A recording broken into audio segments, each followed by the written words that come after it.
जय शिवराय मित्रांनो. आज आहे 21 मार्च आणि पुढच्या काळामध्ये वातावरण पुन्हा एकदा महाराष्ट्रामध्ये सक्रिय होत आहे. जास्त काही मोठं त्याची शेड्यूल नाही आहे, जास्त त्याची इन्सेंटिव्ह नाही आहे, व्याप्तीही खूप नाही आहे. पण अनेक जणांच्या हळद उत्पादक शेतकऱ्यांना मात्र यामध्ये सतर्क राहावं लागणार आहे. ते कसं काय आपण याच्यामध्ये बघणार आहोत. काही भागाचा जो काही अंदाज आहे तो ॲप्लिकेशनवरती आपण देऊयात. ज्यांना सोशल मीडियावरती विरोध केला आहे तो अंदाज आपण त्या जिल्ह्यांची माहिती आपल्या ॲप्लिकेशनमध्ये उद्या संध्याकाळी देण्याचा प्रयत्न करूयात. ठीक आहे. तर बघा, येत्या 72 तासामध्ये काही भाग म्हणजे लातूर, सोलापूर, धाराशिव जिल्ह्यामध्ये स्थानिक वातावरणाचा पाऊस पडू शकतो. ती तारीख आहे 24 आणि 25.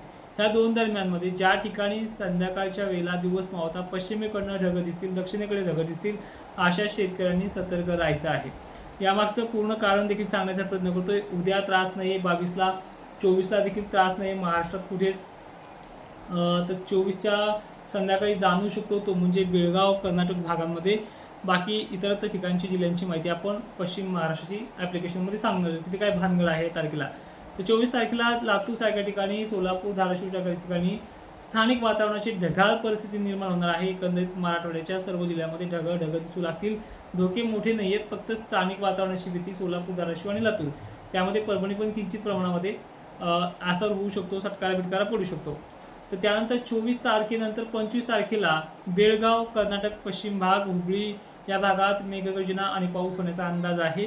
त्यानंतर सोलापूर तालुक्यामध्ये, सोलापूर दक्षिण भागामध्ये काही मोजक्या ठिकाणी स्थानिक वातावरणाचा पाऊस होण्याची शक्यता आहे. त्यामध्ये लातूर आहे, परभणी आहे, बीडमध्येही मोजक्या ठिकाणी आहे आणि नांदेडमध्येही मोजक्या ठिकाणी आहे. विदर्भातल्या शेतकऱ्यांना हळद उकडण्यासाठी कुठलाही त्रास नाही आहे. फक्त एखाद्या ठिकाणी ढग वगैरे दिसले तर झाकून ठेवा, तेवढीच तुम्हाला मर्यादा आहे, ज्यामध्ये वाशिम जिल्ह्याचा आपण समावेश करतो.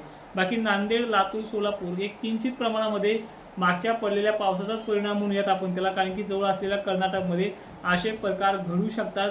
त्यामुळे ह्या शेतकऱ्यांनी देखील या 2 दिवस म्हणजे 24, 25 आणि एकंदरीत 26 तारखेला संध्याकाळपर्यंत जिल्ह्यामध्ये जरी तुम्हाला सोलापूर, लातूर, नांदेड आणि परभणी, थोडाफार बीडचा केज वगैरेकडील भाग, 26-27 पासून वातावरण पुन्हा मोकळं होईल. त्यामध्ये पश्चिम महाराष्ट्रातल्या काही भाग आहेत त्याची नावं आपण ॲप्लिकेशनमध्ये घेऊयात. ज्या जिल्ह्यांची नावं सोशल मीडिया आपण घेण्याचं बंद केलं आहे, तर त्या तारखेला सुद्धा अशा प्रकारचं शेड्यूल त्या भागांना आहे. त्यानंतर परिस्थिती जी आहे मराठवाड्यामध्ये 27 तारखेला सुद्धा अशी ढगाळ व्हायला सुरुवात होईल. वातावरण 100% क्लिअर जे आहे ते आज पाहायला मिळेल, उद्यासुद्धा पाहायला मिळेल.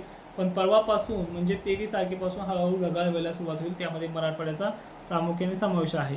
आता ज्या भागांची मी नावं घेतली सुरुवातीला, तुम्हाला समजलं असेल, लातूर, सोलापूर, धाराशिव, बीड वगैरे भागांची, यांना काही लयच अवकळी नाही, जास्त काही मोठी इन्सेंटिव्ह नाही आहे. पण काही ठिकाणी ढग तुम्हाला त्या दिवशी आलेले दिसतीलच. त्या ठिकाणी त्या ढगांचा प्रभाव आणि गरमीच्या लेवलमुळे ढगांची होणारी क्लाउड सीडिंग, ऑटोमॅटिक ढगांच्या एका ढगांची 4 ढग होणं, रात्रीच्या वेळेला कुठेतरी विजा वगैरे चमकणं, असे प्रकार घडू शकतात या 2-4 जिल्ह्यामध्ये. त्यामुळे थोडं सतर्क राहा. हे पुढे पण सरकू शकतं, पण अजून त्या पद्धतीचा वातावरणाची इन्सेंटिव्ह पाहायला मिळत नाही. तरी सुद्धा हे लातूर वगैरे भागाने या 24 आणि 25ला, खास करून 25ला सतर्क राहायचं आहे. एकंदरीत आता पुढची परिस्थिती पाहूयात आपण. हे टप्पा असल्याच्यानंतर परत वातावरण परत बिघडते एप्रिल महिन्यामध्ये. तर एप्रिल महिन्याच्या समोर येणाऱ्या तारखा बघा, 3, 4, 5 ह्या अशा तारखा आहेत. या तारखेदरम्यान जो काही कर्नाटकचा भाग आहे, विजापूर झाल्याच्यानंतर बसव कल्याण, हुबळी, बेळगावचा काही पूर्वेकडील भाग, इकडे कलबुर्गी, हा जो काही भाग आहे, सिंगोंगा परिसर, या भागाचा जो काही सामोर आहे, धारवाड वगैरे, तर इथे सुद्धा वातावरण ॲक्टिव्ह होणार आहे. आणि ह्या वातावरणाचे परिसर साहजिकच आहे त्या ज्या जवळच्या जिल्ह्यांमध्ये, ज्या जिल्ह्यांची नावं आपण सोशल मीडियावरती थोडी थांबवली आहे काही काळासाठी, तर अशा जिल्ह्यांना त्याचा त्रास होऊ शकतो. त्यामध्ये लातूरचा समावेश आहे पुन्हा एकदा 3 एप्रिल 4 एप्रिलच्या आसपासमध्ये. तर ह्या तारखेदरम्यान मग मराठवाड्यामध्ये, विदर्भामध्ये असं आहे का, तर विदर्भाच्या काही मोजक्या भागामध्ये आता काय होते, मोजका भाग म्हणला तो 10%, 5% असतो, एखाद्या कोपऱ्यामध्ये तो पडतो. पण लगेच सगळ्या विभागाचे मॅसेज येतात की तुम्ही सांगितलं आमच्याकडे पाऊस झाला नाही. तुम्हाला सतर्क यासाठी करतोय की तुमचं सोन्यासारखं पीक खराब होऊ नये या काळामध्ये.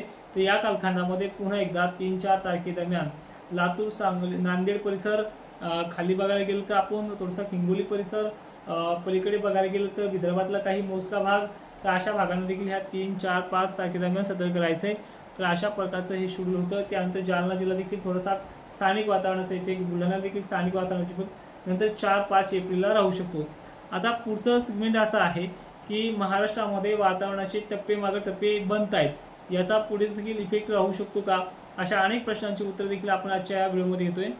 आणि शेवटी तुम्हाला नियोजन देखील सांगण्याचा प्रयत्न करतोय, कुठे कसं नियोजन करायचं ते. हे पहा, हळद उत्पादक शेतकऱ्यांना सर्वात महत्त्वाचं नियोजन म्हणजे आता बऱ्याच जणांचे ज्वारी पण काढायला आलेले आहेत, बऱ्याच जणांच्या हळदी पण उकळायला आलेल्या आहेत. तर आता ही जे येणार आहे सध्या 25 तारखेला, ह्याची काही व्याप्ती मोठी नाही आहे आणि जिल्हा ही एका साईडचाच आहे. कुठला, जे सुरुवातीला मी तुम्हाला सांगितलं व्हिडिओमध्ये.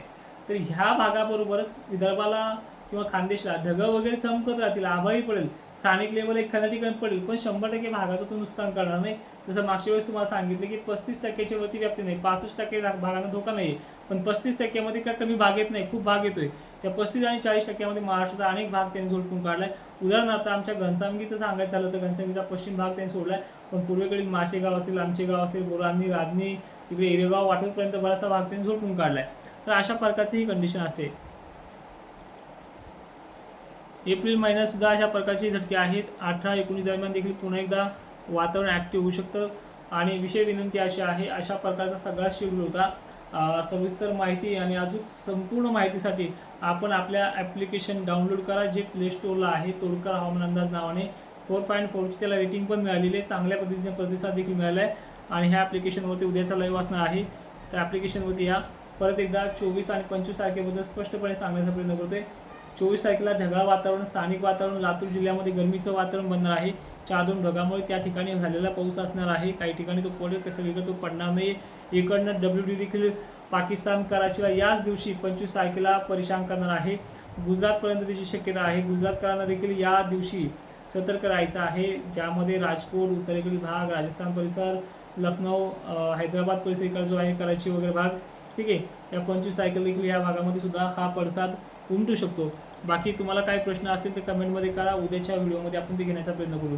जय शिवराय, धन्यवाद.